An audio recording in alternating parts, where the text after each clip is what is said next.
সাবাস রে, এত বড় কথা কইলো আর তুই চুপ। মুই হলে ধইরা দিতাম।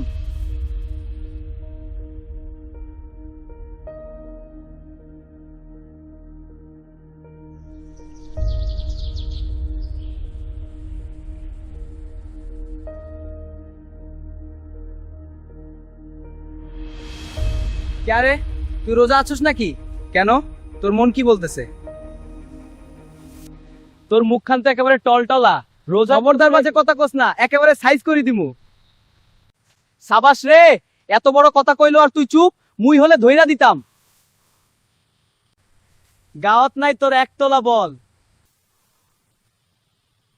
তোকে এত বড় কথা কইলো আর তুই সহ্য করি গেলু।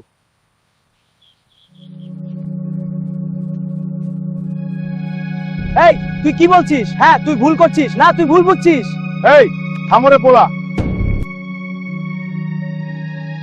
দেখো রোজার মাসে তোমরা যে কাজটি করছো তা মোটেও ঠিক না। রাসূল সাল্লাল্লাহু আলাইহি ওয়াসাল্লাম কয়েছেন যে মিথ্যা কথা আর ঝগড়া ছাড়ে না, তার না খাইয়া থাকায় আল্লাহর দরকার নাই। আর কেউ ঝগড়া করতে আইলে কইও আমি রোজাদার। তোমরা বেশ তো কইলা সাইজ কারমু, এটা কি তোমাকে বলা ঠিক হইছে?